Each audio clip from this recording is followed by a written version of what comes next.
Assalamualaikum warahmatullahi wabarakatuh. Selamat datang di kelas online. Pada video kali ini kita akan membahas tentang simbol for.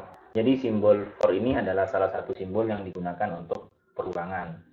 Dan for digunakan biasanya untuk melakukan perulangan dengan rentang nilai tertentu. Jadi kita sudah tahu mau melakukan perulangan dari nilai awal sampai nilai akhir. Oke, contohnya seperti ini. Kita mau mengeksekusi simbol output yang bertuliskan selamat datang 5 kali.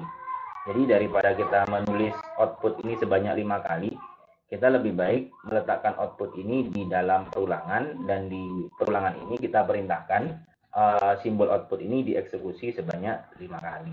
Jadi bisa dilihat di sini output selamat datang tercetak sebanyak 5 kali. Selanjutnya struktur simbol for. Jadi kalau kita menggunakan simbol for, ada beberapa parameter yang harus kita isi. Ada variabel, start value dan end value, kemudian direction, dan yang terakhir adalah step by. Oke, pertama, variabel. Simbol ini membutuhkan variabel yang digunakan untuk menghitung perulangan. Jadi variabel ini biasanya disebut dengan pencacah atau counter. Selanjutnya adalah start value dan end value. Di sini digunakan untuk menentukan rentang nilai perulangan. Jadi start value digunakan untuk menentukan titik awal perulangan, kemudian end value digunakan untuk menentukan titik akhir perulangan. Jadi kalau seperti ini berarti perulangan akan dimulai dari 1 dan berakhir sampai 5. Jadi kesimpulannya perulangan ini akan terjadi sebanyak 5 kali. Jadi 1, 2, 3, 4, 5. Kemudian selanjutnya adalah direction. Direction ini arah perulangan. Di sini ada dua pilihan, increasing dan decreasing. Increasing itu perulangan dari nilai kecil ke besar. Contohnya ini adalah increasing, jadi dimulai dengan angka yang lebih kecil dan diakhiri dengan angka yang lebih besar. Kita juga bisa membalik itu, jadi dimulai dengan angka yang besar, contohnya 5 di sini, kemudian diakhiri dengan angka yang lebih kecil, contohnya 1. Maka kalau seperti itu kita direksinya atau directionnya kita harus menggunakan yang decreasing. Kemudian step by ini adalah jumlah penambahan atau pengurangan nilai pencacah atau counter pada setiap perulangan. Jadi setiap perulangan kalau seperti ini, maka nilai variabel i akan ditambah dengan 1. Kalau di sini kita isi 2, maka setiap perulangan maka nilai i akan ditambah dengan 2 dan seterusnya. Tapi kalau di sini kita menggunakan yang decreasing, maka step by ini maksudnya adalah pengurangan pada setiap perulangan. Jadi contohnya di sini kita menggunakan decreasing 1, maka setiap perulangan nilai i akan dikurangi 1 dan seterusnya. Oke, biar lebih paham kita akan coba langsung praktek. Oke, sekarang kita akan coba menampilkan output dengan tulisan selamat datang ini sebanyak 5 kali. Jadi pertama kita tambahkan simbol for, kemudian kita klik 2 kali. Jadi di sini kita tentukan variabel apa yang akan digunakan. Biasanya untuk perulangan nama variabelnya adalah i, tapi teman-teman terserah mau menggunakan variabel apa. Kemudian kita tentukan tentang nilainya, karena kita mau melakukan perulangan ini sebanyak 5 kali. Kita tentukan saja nilai awalnya adalah 1, kemudian nilai akhirnya adalah 5. Kemudian karena ini dari kecil ke besar, maka directionnya pilih yang increasing, dan setiap perulangan nilai i akan ditambah dengan 1. Kemudian oke. Kemudian di sini kita tinggal tambahkan output dan beri tulisan selamat datang. Oke, kemudian jangan lupa karena di sini menggunakan variabel i, maka sebelum itu kita harus deklarasikan dulu variabelnya, yaitu i. Oke, sekarang kita coba jalankan. Jadi sekarang selamat datangnya tercetak 5 kali. Kemudian agar lebih paham tentang penggunaan direction dan step by, di bagian output ini kita coba untuk menampilkan nilai i.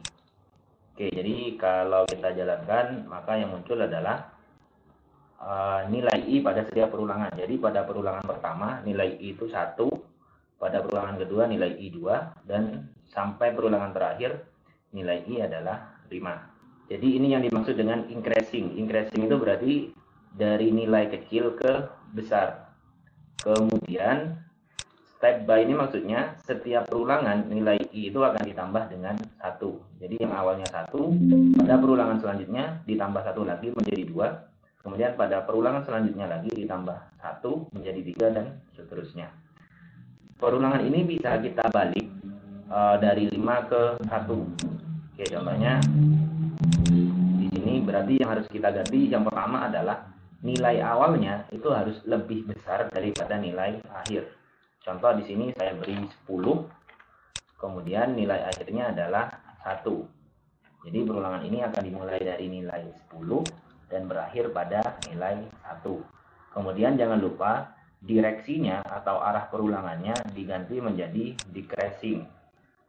Kemudian step by-nya tetap 1. Kemudian kita klik OK. Sekarang kita coba jalankan. Oke, bisa dilihat. Jadi nilai I awalnya 10, kemudian setiap perulangan akan dikurangi 1.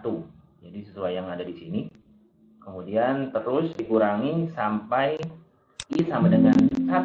Jadi ketika I sudah sama dengan nilai akhir, maka perulangan ini akan berhenti. Terus sekarang kita coba step by-nya diubah menjadi 2. Jadi nanti setiap perulangan nilai I akan dikurangi 2. Oke, sekarang kita coba jalankan.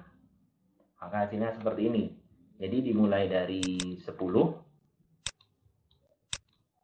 Kemudian setiap perulangan nilai I akan dikurangi 2. Jadi awalnya 10, kemudian perulangan selanjutnya jadi 8, perulangan selanjutnya jadi 6.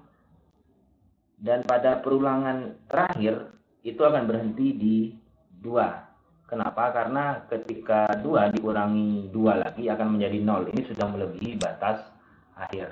Jadi berhentinya pada saat I bernilai 2. Jadi seperti itu gunanya direksi dan step by.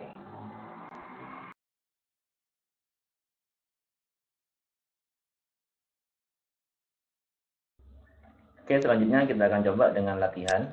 Jadi di sini saya sudah punya 2 soal. Yang pertama, tampilkan bilangan genap dari 1 sampai 10.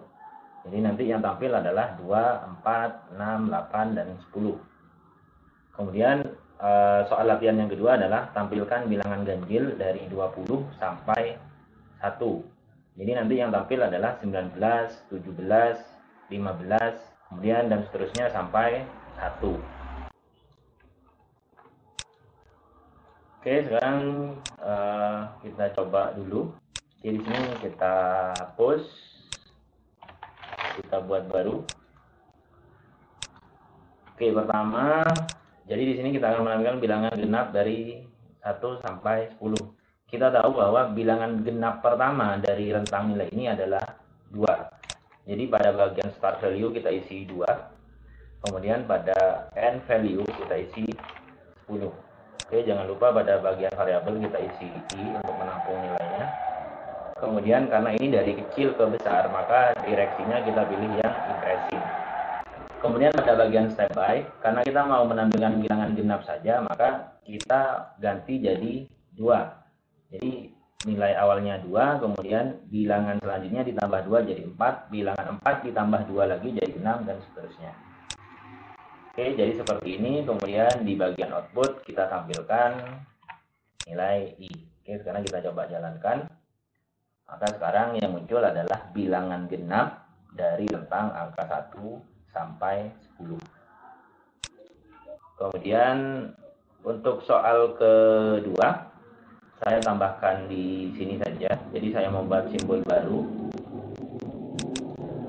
Oke, jadi di sini kita akan menggunakan variabel yang sama, yaitu variabel I.